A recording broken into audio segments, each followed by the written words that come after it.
All right, chat, we back with another one, and this is long overdue. So, I'm pretty sure everybody that comes to this channel is aware of what happened to Drakeo the Ruler. If you don't know, this channel was originally started as a Drakeo fan page. This last few months, there's been a lot of speculation about his death, and it's coming back to light. There's been a lot of people coming out claiming that they have information on the murder, and they're no longer afraid to go to the police about it. So this might be a long one here, because there's a lot of people that are going to speak on it. So, this originally started when Flacko decided to make a video basically coming at Munchie B, the entire B team basically, with the information that he had. And the B team, they didn't take too lightly of this. They fired back. They had a lot to say. They wanted Flacko fired and off of the platform. But, you know, Adam likes to keep it mixy, so it doesn't seem that Flacko is going anywhere. But let me show y'all the first clip. I talked for a long time to start this video off, so I'm going to show y'all this first clip, and then I'm going to get back to y'all with my opinion on it. I found out who killed Drakeo the Ruler. Now all the big, bad, tough niggas want to kill me. I mean, why would you want to threaten somebody who got a detective on speed dial? Do you? And to all y'all, Frosty the Snowman, you calling at him, letting at him know that if I drop it, you gonna hold no jumper accountable, you going to jail too. Y'all stop playing, man. Now, y'all know I hate doing videos about Drakeo the Ruler and his passing and shit, but it's clear that everybody knows who is responsible for this murder. Aside from us fans on the outside looking in, it seems everybody in the city knows. And I'm not the biggest fan of Flacko, but there is no surprise that he's the one to break this news to the people. Flacko is a clout demon. He doesn't care. He's from the middle of nowhere. So the rules that everybody's trying to follow really doesn't apply to somebody like Flacko, I would say, personally. That's just the start. If you don't live under a rock, you've seen Flacko rambling and going on about this for the past few weeks, and he's been loud too. He has not been hiding. Every time I see a post by Flacko, it's him and Munchie B going at it for the same thing. But check out this clip from back on Fig with Flacko doing an interview where he breaks down everything basically. He's not telling us how he got these specific details or where he went to find this information, but it seems to be true. He got everybody in an uproar. Let's check it out though. They're trying to tie the bigger fish into a grand conspiracy. I know that for a fact. But again, like that's been the holdup, right? The person who did it, they're not really like, they already like got him like hook, line, and sinker. There's no rush. If you knew the circumstances, you would say there's no rush to even get that person in custody. There's no rush there because they obviously already got him, right? But the bigger fish is the reason why they're building this conspiracy and they're not rushing to just get somebody they already got because, you know, they've already got him, if that makes sense, right? So that bigger fish, though, that's the holdup. They're trying to build this like, you feel me, like this grand conspiracy. Now, here's the thing, though.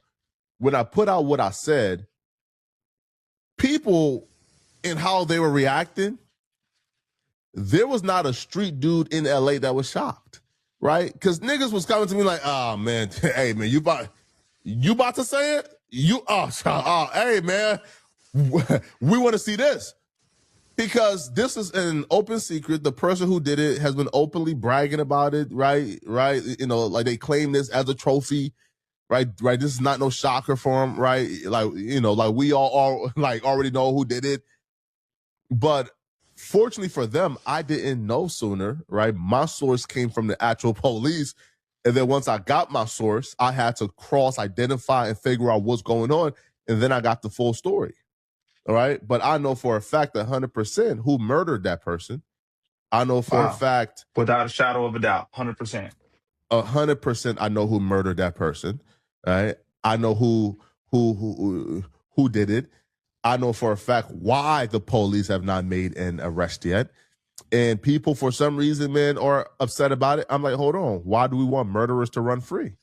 Right? If we all are acknowledging that somebody killed somebody and we know they killed somebody based off some hate and shit, then why wouldn't we want that person locked up? Now, I'm not trying to get nobody locked up. I just feel like my job as a journalist is to say, listen, the police got you.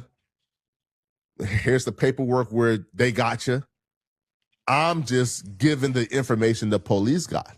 Now, I feel like as a street nigga. So what you really doing is notifying the public that they've actually found who they've been looking for. That's is what you're saying your job is. The fans have been wondering what's going on, what's the update. I'm letting them know, no, the world already know who killed that person. It's kind of like here, right? Like the Tupac situation. All right. The world knew who killed Tupac, but for some reason, like Las Vegas PD was just, like dragging their feet. Now, really, Flacko isn't saying anything we didn't already know. We already know Drakeo getting killed was a coordinated hit. And we already know who sent it, and we already know why. But what I really want to see in this case, I want to see if Big U's name is brought up. Because it's no coincidence that Big U met Drakeo a few days before he was killed. And really wanted Drakeo to kind of give a payout to the Ola Rollin 60 members for protection. And he disagreed to it. So I really need to see if that comes up. But as far as everything else, I do feel as if Flacko is truly pushing the lines as a journalist. He's doing what journalists are supposed to do. They're supposed to be hated for doing this. And also, I don't blame him. I also blame the person who did it, because that whole side has been bragging about this murder for years and years and years and years. So it was only a matter of time before they got caught. But that's not it. I got another clip from King AK-47, I guess. I'm not sure who that is or what he does, but he had some interesting stuff to say. So I'm going to let you guys check out that clip, and that'll probably end the video. So shout out to you if you made it this far. Make sure you like, comment, and subscribe. Get in the comments and let me know what you think, bro, because this is something that I've been wanting to do for years. I've been wanting to do this video. I did the reaction kind of to the video that the other guy made, but it didn't really do no numbers. But let me know what y'all think, man. We out. Dude who killed Drakeo the Ruler, his name is Smiley from Jumpers. He's a Black P Stone. This is Mustard, DJ Mustard's right-hand man. Mustard, yeah, I see you been keeping distance and all that shit. Stay away from that nigga. So let me give y'all a little breakdown on Smiley.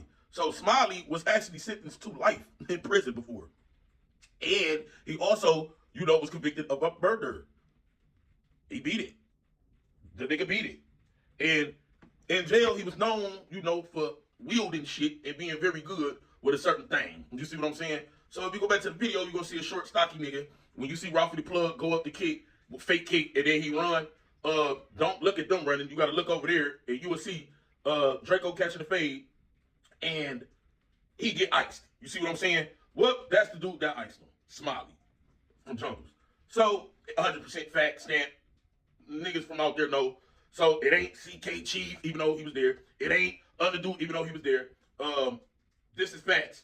Everybody know this shit. So, what really happened was, because y'all know I got to give y'all cliffhangers, is niggas knew Drakeo the Ruler was going to perform. You see what I'm saying? They knew. Drakeo kind of caused his own demise. So, Drakeo on the small stage performing, and he couldn't get in with a lot of people. He could only get in with like 10 people. Even though he was there with war, he could only get in with like 10, and Drakeo wasn't feeling that. YG was performing on the big stage, so he got in with a whole bunch of motherfuckers. And because of the security guard gloves, they was able to get in with knives and all type of shit. And, gloves was working his hand and all that shit. That's what ties back to YG. So, because of that, now it's already been shit brewing. You see what I'm saying? This was going to get the niggas nailed because it always been shit brewing. So, they performed at the fake Lil Rolling Loud shit. Drakeo the Ruler ended up seeing these niggas. Now, this is after Wack 100 got put on his ass by a young nigga. This after that.